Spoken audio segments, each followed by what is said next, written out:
Today, we've got Clive Thompson back again to talk more about the economy, the real estate market, and control. The control the elite class is gaining over the population, especially through central bank digital currencies, digitizing the dollar, digitizing other currencies around the world, done by other governments and central banks. This is a big deal. It is something that we really must keep tabs on because it could mean the end of a very important form of freedom, which is spending freedom and spending privacy and control over your spending, when you spend, how you spend, who you spend with. Right? That's a big part of your liberty. So very important episode today. Before we get into that, I saw this online and I just wanted to share it with you. This is an old thing, the pyramid of the hierarchy of money. And basically, this is good, but not complete, I don't think. This is the way the precious metals people, the gold bugs, look at the world. And it is somewhat complete, but not completely complete, where they've got assets and liabilities, money and credit, and at the bottom, they've got securities, okay? This is just paper. It's fiat, right?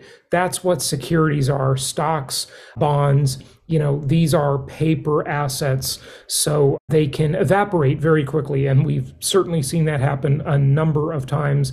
We don't have to go into all the scandals over the years in the stock market because you already know about them. And then there are bank deposits. And so far, under FDIC, those have not evaporated and people have not lost money on those yet. However, I would argue that they've certainly lost money through inflation, although not directly in nominal dollars, just in real dollars, there have been real losses. And then the currency itself, the dollar or the yen or the yuan or the Brazilian real or the Mexican peso or whatever the currency is, that's the fiat money, the paper currency. Fiat, of course, meaning by authority or by decree. Something has value because we, the lawmakers, say it has value. And then, of course, for the gold bugs, their ultimate form of money is gold itself. Now, the crypto people will tell you it's cryptocurrency. The Bitcoin people will be much more right than that, and they will tell you it's actual Bitcoin, which is in a different category of cryptocurrency than the others. But it doesn't mean you can't make money on the others. You certainly can, and you can also lose a lot of money. So we all know that. But isn't it interesting how they don't show on this pyramid of money, the pyramid of the hierarchy of money, they don't show real property. They just completely skip this incredibly important asset class that is the most historically proven wealth creator in the entire world. I did a speech yesterday here. By the way, I'm in Tampa, Florida, so greetings from my hotel room here in Tampa. And I did a speech yesterday to this group of, there's about 250 investors and entrepreneurs here at this conference. And, every wealthy person at some level or other is into real estate. They're into income property investing.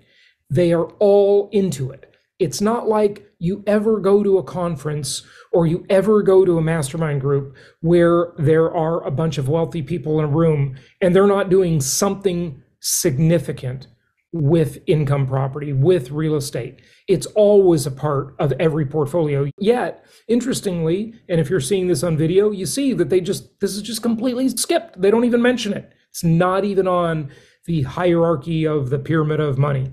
So really interesting, but whatever. Okay, so the attack on cryptocurrency continues. Now, folks, I called this, 11 years ago? I said this would happen, and it is happening. Another prediction, unfortunately, coming true. I don't want this one to be true.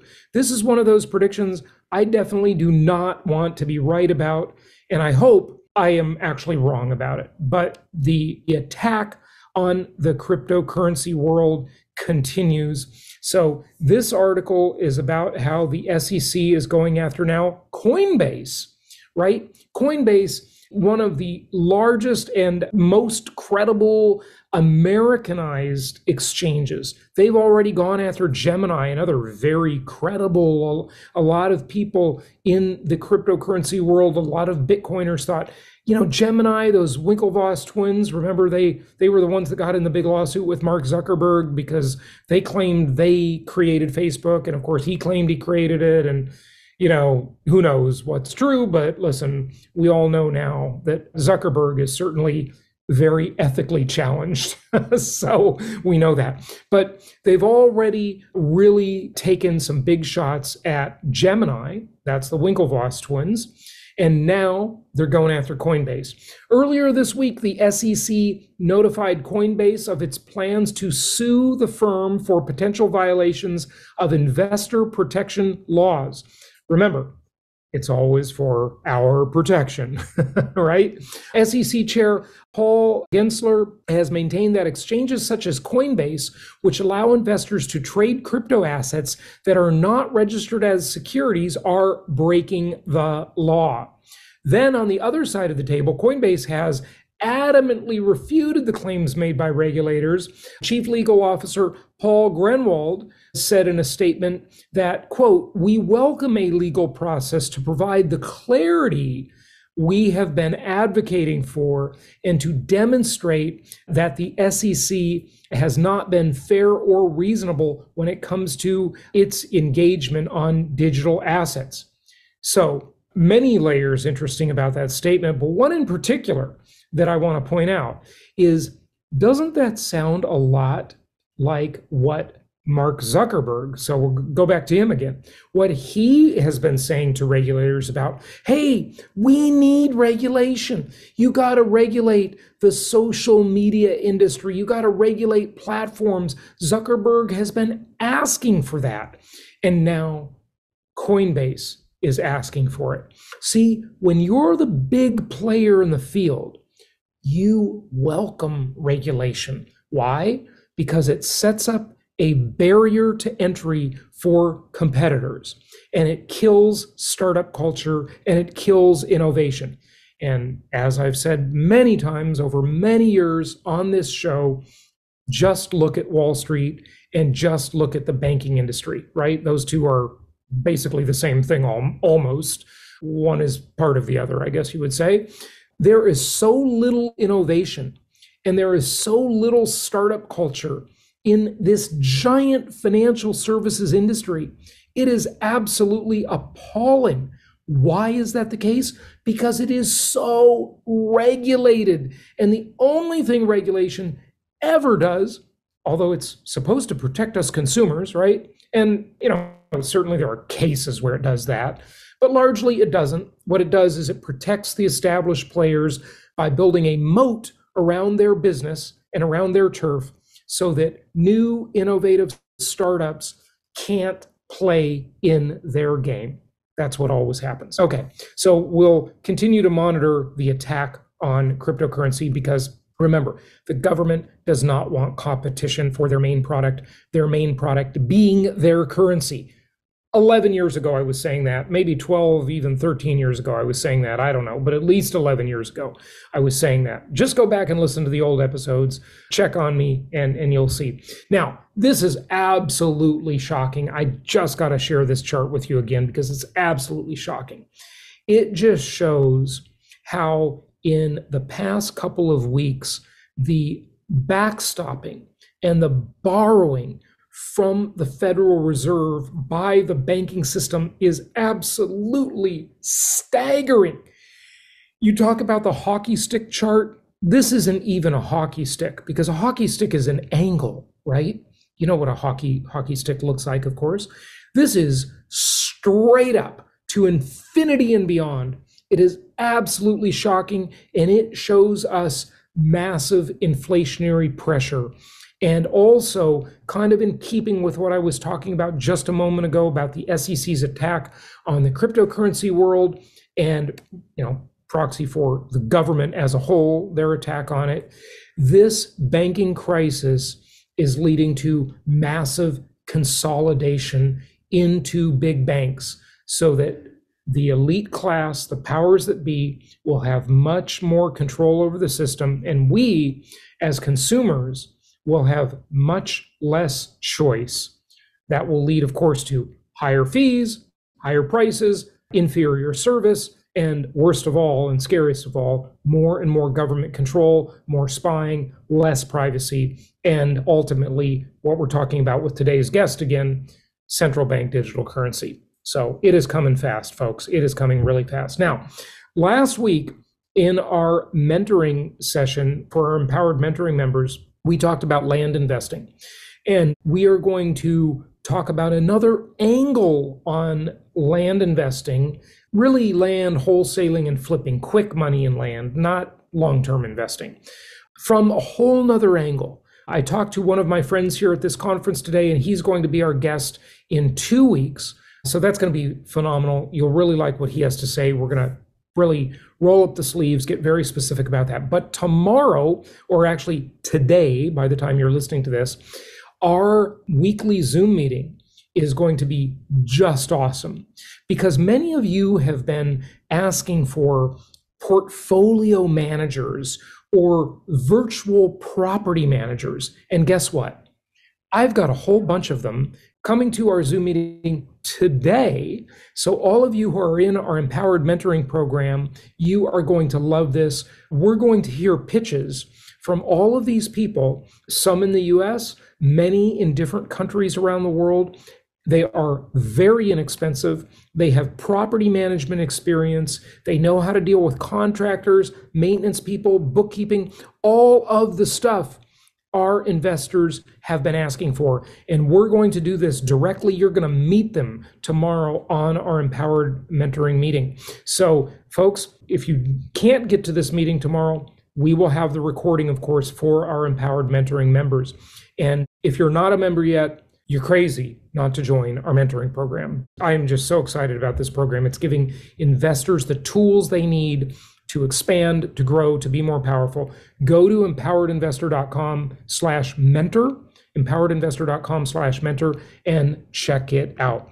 All right, now our 100% financing Zoom meeting, which is the next day, Thursday, not to be confused with the mentoring meeting, is pretty much full in terms of registrations. But do not fret, because I am sure that of the 300 plus people that have registered already, many of them will not make it. So just go ahead and register. If you don't make it into this Zoom meeting, the capacity is 300. That's where we max out. If you don't make it into this Zoom meeting, we will make other arrangements for you to get you an introduction. Just reach out to our investment counselors. Well, just get on this list so we know you're interested. And all you need to do for this is go to jasonhartman.com/join. That's jasonhartman.com/join to get the information on extremely rare 100% financing for investors. We've got a really unique source for this type of financing that nobody else has. 100% nothing down financing for rental properties, for investment properties, for income property. Normally, you got to put 25% down on these properties. We have a 100% financing offer. jasonhartman.com/join. This Zoom meeting will be on Thursday at noon Pacific, 3 p.m. Eastern. So jasonhartman.com/join to get registered for that. Even if you can't make it at that time, go ahead and register just so we get you on the list so we can contact you later and get the information to you. All right, let's get to our guest. Let's talk to Clive more about the market, the economy, and most importantly, your freedom, your liberty, and the attempt to take that away through central bank digital currencies. Here we go. You know, I'm sure they would keep this secret like the Berlin Wall, right? They're not going to announce the reset, because then everybody will have time to act. You know, that's why the Fed has so much secrecy around it. And interestingly, Powell isn't that secretive, but Greenspan sure was. You know, so yeah, I mean, it's certainly possible, and in principle, you're right. I just don't think they would have the time or the inclination or the ability to pull it off. You know, that windfall. You're certainly right. As we go through a reset, the lawmakers are going to be extremely busy because there's going to be thousands of complicated situations which need some sort of rule written to cope with it. Again, we come back to the fact if one country resets, everybody else will say, we could be next. And there'll be a rush to deploy cash into other assets everywhere, which will force the hand of all governments around the world. So when it comes, it could be in one country where it starts, but there's a lot of countries where it could happen. And therefore there'll be a lot of different rules, and it will play out in different ways depending on which country has which rules. Sure. Yeah. But as a generality, large cash balances won't be converted over. As a generality, bonds probably won't be converted over. Mortgages probably won't be converted over. Rents probably will by legislation. And that's good for investors and property owners right there. It's good for property owners, yeah. So what would you do? Would you receive your income in the new currency and then make a conversion and then pay your mortgage in the old currency? Yep. So it's quite likely we'll have two currencies running alongside one to one. Now, there's a very obvious way that this might happen. As we've talked about earlier, we've got the CBDC coming, which is a central bank liability, but it is different from the US dollar, even though it's one-to-one. In the event we get into a crisis, it'll be so easy to say, sorry, we're going to limit your ability to move your dollars into CBDC. Mm-hmm. But you still got to pay your taxes in CBDC and buy everything in CBDC.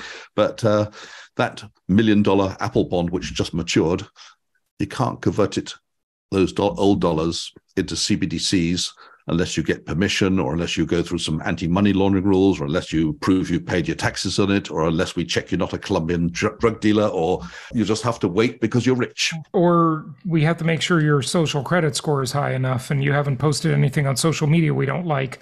I mean, this could be just very draconian. Well, that's exactly that's happening already in China. Yeah, so, of course. Yeah. You probably know that. So it's exactly what might happen. Oh, it's coming. No, it's no question about it. Very scary. That would be very bad. But really the reset, I mean, they're unlikely to do the reset with a new traditional currency. That's going to be with the central bank digital currency, right? It'll just be so much easier to roll out. And the way I see it happening, Clive, I mean, this seems like the easiest way it would be for government. And by the way, the one other thing I didn't say before when I talked about those articles during the COVID era is that I remember when the first set of stimmy checks came out, they claimed that they couldn't find people to give them their money. What a lie, right? They could somehow find them to tax them, but they couldn't find them to give them the money. And I think that was like laying the PR, the public relations groundwork to say, this is why we need a CBDC. We need to give people this money electronically on their phones. And so it'll either be engineering another crisis or being complicit in another crisis or just getting lucky and having one. It doesn't matter how it comes down. Or just having a UBI, a universal basic income. And so the money comes on your phone and then it's all electronic, and then they control it, and they have all those other controls we talked about previously, and that would make the reset so easy. I mean, the rollout would be just incredibly easy for governments, wouldn't it? Once the CBDC is up and running and being widely used and everybody has a digital wallet, it'll be extremely easy to say, okay, the old currency, you can't use it anymore, and you can't change it at one-to-one. It's now... you'll get 90 cents or 80 cents or 70 cents. And the sooner you do it, the more you'll get. So if you wait to convert, they'll incentivize you to convert by inflating away the value of your old currency. They'll say, you got to convert it all now because your currency is going down in value, and they'll just keep making that exchange rate worse and worse. I bet you it'll work like that. Well, I mean, they'll bottleneck. They don't want it all converted because the crisis would be caused by the people not trusting the old currency. So they would like people to, or rather like to bottleneck people so they can't convert all their money.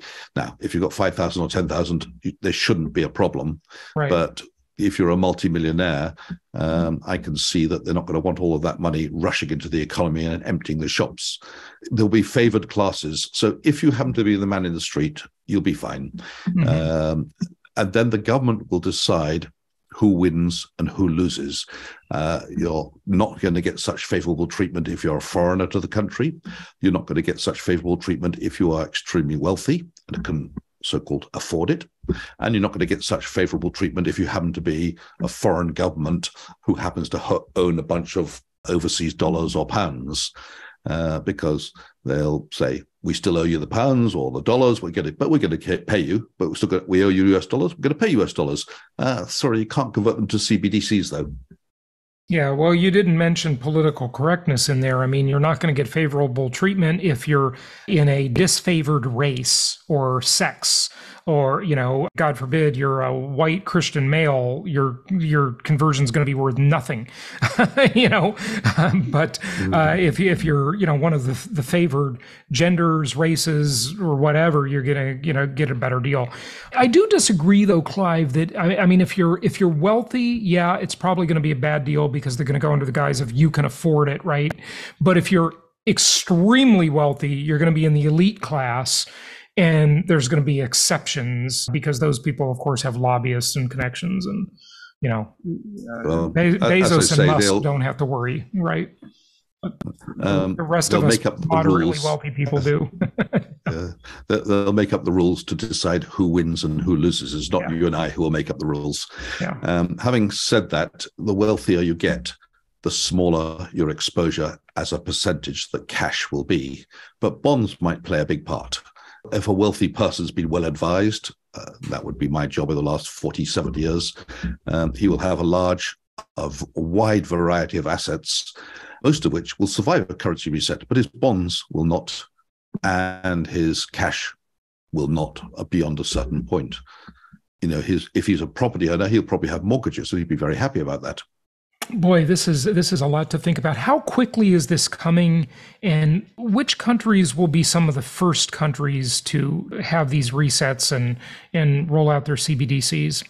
I used to say a few years ago that I could see something like this happening in the next decade, but I think we're getting a lot faster and a lot closer to it. So I would say maybe within the next 3 years, but it will happen in a moment of crisis. Of course. So, for example, if we have a meltdown in the bond market, and there's some reasons why that might happen in lots of countries. Examples are UK, Japan, and the United States, by the way. But let's say we have a meltdown in the bond market for technical reasons. I can explain why that might happen in different places where bonds are crashing. This is going to cause the interest rates to spike up a lot. It'll be happening as there's a distrust of the currency. People will be running away, and there'll be a general crisis, and people will be then rushing to the shops to see what they can buy. Now, obviously, it depends how it works out. Are they burning cars? Is there rioting? It's a lot of civil unrest. But, at a certain point... Or how about mostly peaceful protest?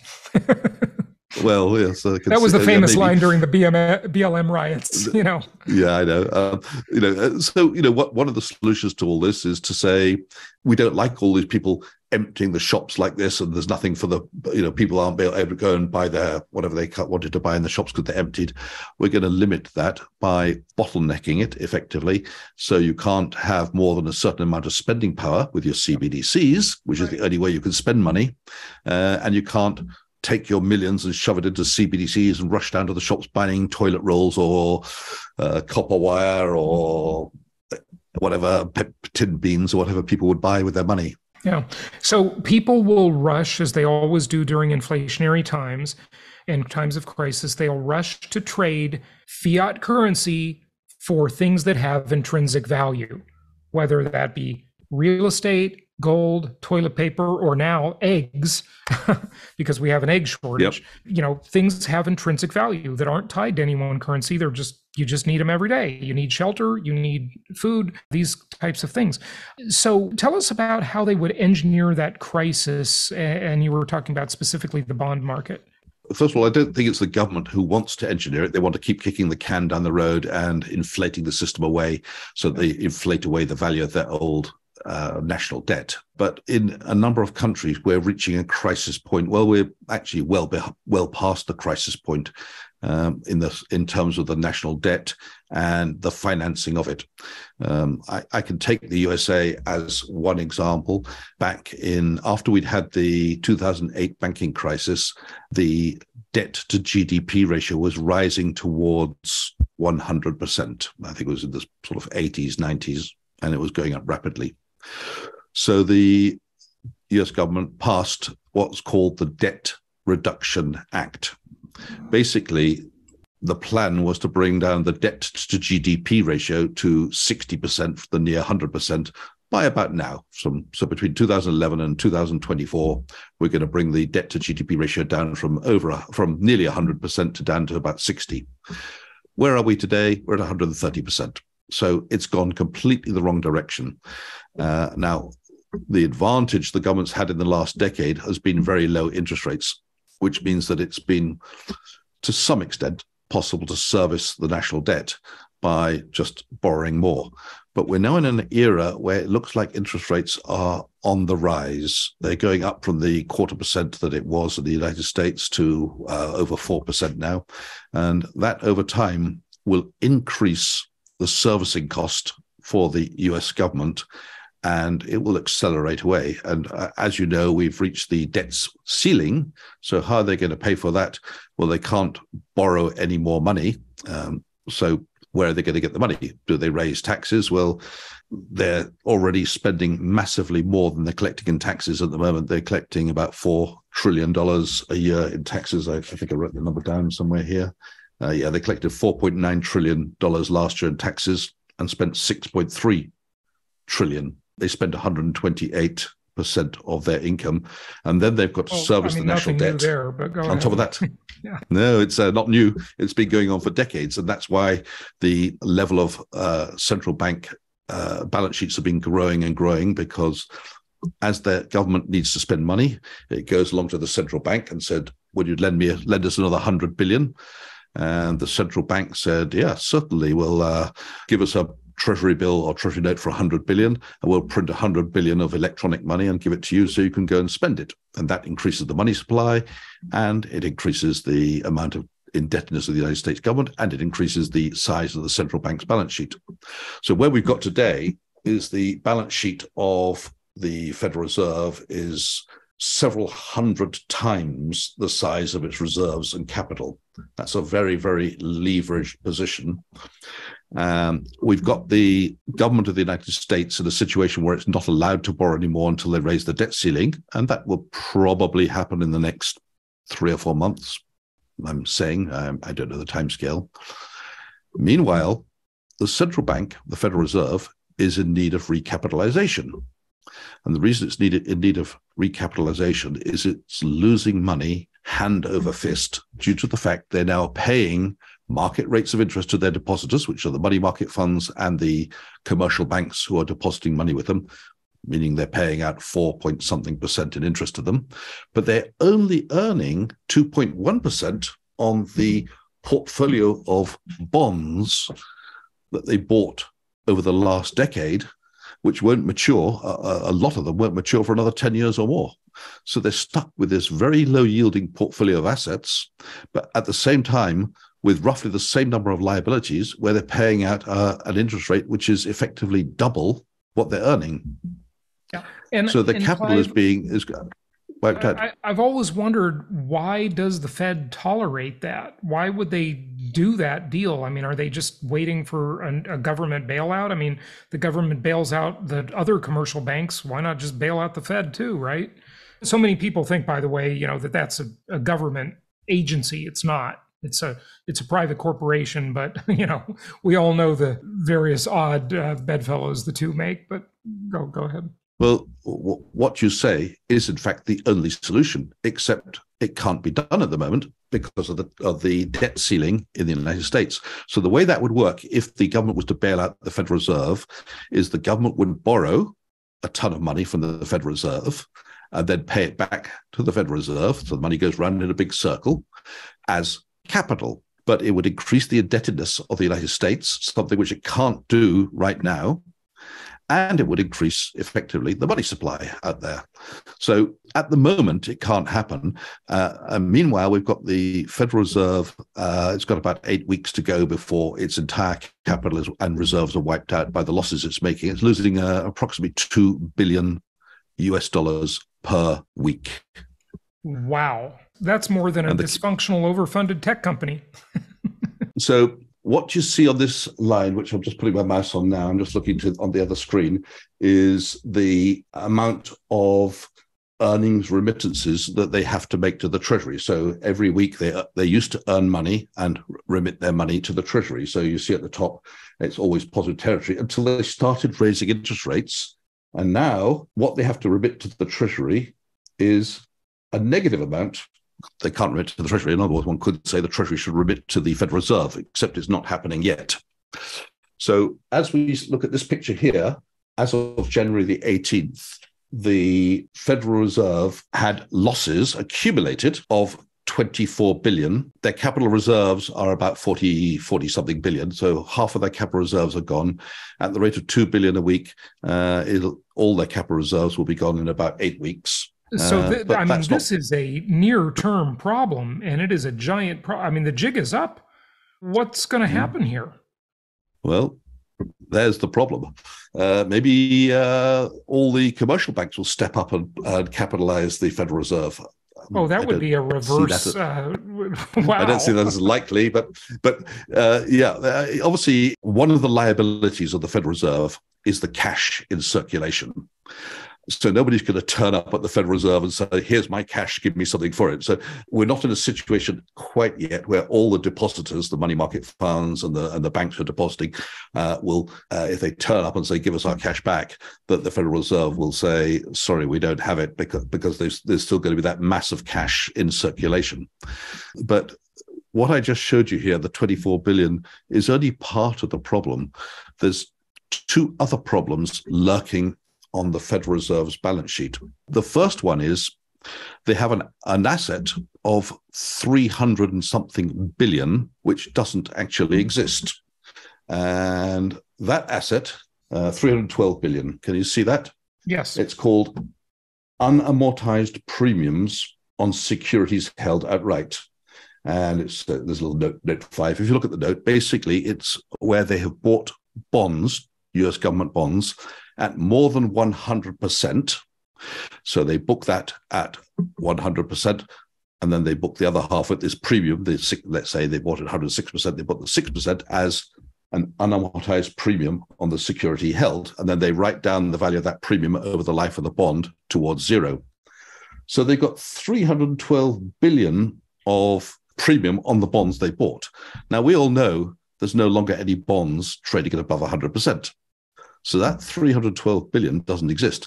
Those bonds, when they mature, the best you can hope for them, unless they're lower interest rates, the best you can hope is that they are going to mature at 100% in 5 or 10 or 15 years, whatever their maturity is. And they'll be inflated away by then. Yes, but the problem is we've got an asset here which doesn't exist. And don't forget the capital reserves of the Federal Reserve are about 40 billion. So we got 300 billion of assets which don't exist. So the capital's gone in that respect. And then we have on this top is truly of that, shocking, by the way. Yeah, you'll talk about the next issue, right? Yeah, it gets worse. As if it weren't bad enough already. This is the maturity distribution of the bonds and mortgage-backed securities held by the Fed. These are their assets. So if you look at the column with the red rings, you can see they've got about 4 trillion of assets which will mature more than 10 years out. These are bonds.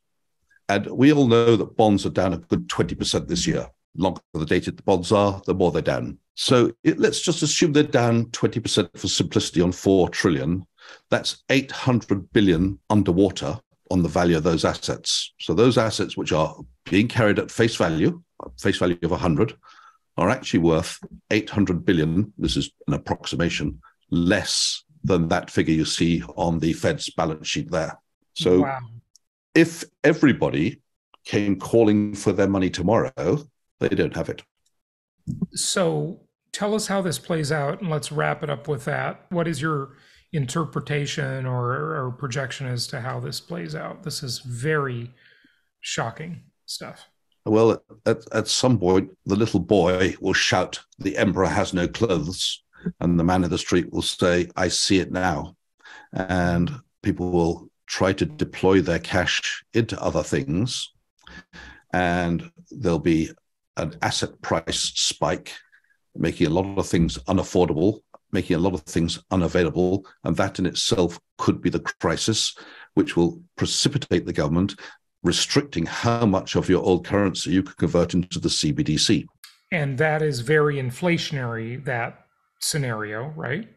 When in the run up to it, it's very inflationary, but that's what they're going to have to stop, because as this is happening, interest rates will be rising, which will be increasing the cost to the US government of servicing its debt as its existing bonds at 1 or 2% come to maturity, and they have to replace them by a bond yielding much, much more than that, therefore increasing the servicing costs. So it'll spiral when it does come, and we don't know when it'll come. I said it could be next month or next year, could be 3 or 4 years out, but when it comes, it'll happen very quickly. And those who haven't prepared themselves ahead of time will find they don't have a lot of time to do anything about it, because everybody will be trying to do the same thing at the same time. So people should get themselves prepared ahead of time, decide if they have more cash than they need, and I don't say get rid of all your cash, but if they have more than they need, they should be thinking about how they can deploy that cash into things that will retain their value no matter what happens, or simply spend it on things they might need in the future. So if you're thinking of buying an exercise bike, I'd say buy it now. And that's not a lot of money, but you can probably do a more expensive things like a home extension or a loft conversion, right, or buy another property or buy a field or whatever you can spend your money on. Yeah, I'd say do it earlier than later. Food and basic prep is included in there as well. But again, that's not much to deploy. I mean, look, I think the action item is you want to own assets that have universal need, things that everybody needs that aren't attached to any currency, things that have intrinsic value. And that's why I say always, and there are other things beyond this, of course, but I like the ingredients that make up houses, those ingredients: lumber, copper wire, concrete, petroleum products, glass, steel. I have them in the form of packaged commodities investments. They're houses, little cheap rental houses with mortgages on them, because that mortgage is debased by inflation and all those commodities are indexed to inflation. So you're getting a double inflation arbitrage, as I call it, but certainly other things. Well, gold, of course, you talk about, food supplies, maybe a little bit of Bitcoin. I don't think any other cryptocurrencies are really very intriguing because they're just completely different than Bitcoin. But yeah, anything else? Well, your strategy of owning homes with mortgages is one which has always worked throughout all of history, because currencies have consistently and non-stop been debased until the point where they go out of existence and then they start a new one. It's always happened. And the winners have been the landowners, not the owners of the debt. Yeah, the inflation is, and currency crisis in general, is a transfer of wealth from lenders to borrowers. And that has happened throughout history. Yes.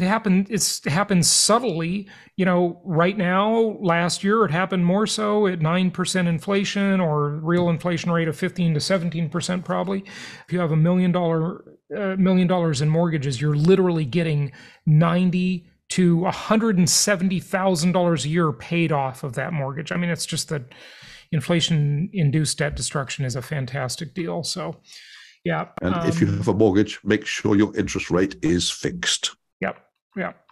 And I would only say that in a period of hopefully transitory high interest rates, I'm going to use Powell's word, his favorite word, you can take a 5 to 7 year ARM. I don't love it. I'd much rather have a 30-year fixed at 2.5%, of course, but What so many prognosticators don't account for is the fact that we have a centrally planned economy. And they always try to interpret market forces. And, they're right. That would be true if we had a free market. But they don't interpret the Fed's reaction and the government's reaction of the monetary and the fiscal policy. And you know that when we go into a recession, officially, the Fed will ease and they will loosen. And you know that when we are in a boom time and it's inflationary, the Fed will tighten. I mean, of course, they'll always be behind the curve, but you always know that they will do these things. When we go into a crisis, they're going to do stimmies. They're going to do omnibus bailouts, right? They just always do that. You can hang your hat on it. It's going to happen.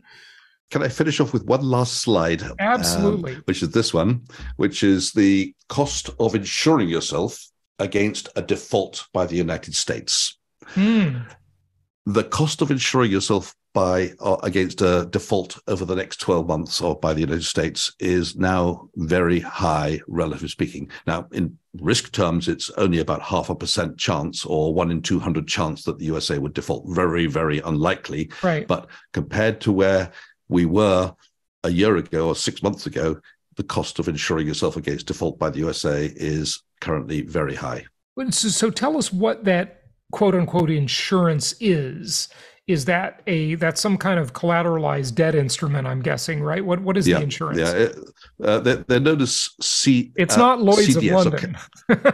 It's known as CDSs, collateralized debt swaps. I've never touched them, never traded them, but the big banks who have assets do trade them and do buy and sell them.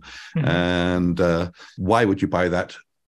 Maybe you're a pension fund in Germany and you fear that the USA may default in the next 6 months for whatever reason. Yep. You might take out insurance that if it defaults, you'll get paid back a certain amount. So a CDS is basically like buying an insurance policy against default.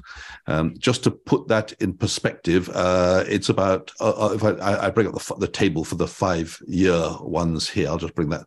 Here's the table of the cost of insurance. It's not the cost of the insurance. The PD is what you see here under the column PD is probability of default as priced by the market. So the least likely to default at the moment seems to be the United Kingdom. At least that's what the financial markets are saying. The United States has got a 0.5% chance of defaulting on a 5-year bond, according to the pricing. Countries like Russia's got 100%. 100% chance of defaulting. Wow. That's kind of where the math sits at the moment. This information is all out there for people to see. I mean, this is interesting, Clive. Leave that up for just a second. Russia and Turkey are a very high probability. I mean, Russia is just catastrophic default risk. Basically, there's no S&P rating available. It's not even rated. Yeah, wow, that is unbelievable. And then we know what the inflation rate is like in Turkey. It's just insane. Yeah, and Brazil's not looking good. Wow, this is really, really interesting. Fascinating stuff. Yeah. Clive, great conversation. Thank you for joining us. Anything else you want to say to just wrap this up in an elevator pitch, elevator speech, and give out any website or resource you want to share, or Twitter, whatever? Okay, well, that's great talking to you, Jason. If anyone has any questions, they can get me through LinkedIn. That's the only way I can really communicate with people these days. I mean, email is hopeless now with spam, but at least with LinkedIn, anybody who starts to advertise to me can be quickly cut off. Good stuff. Well, Clive Thompson, thank you so much for joining us. Appreciate it. Thanks, Jason. Bye-bye for now.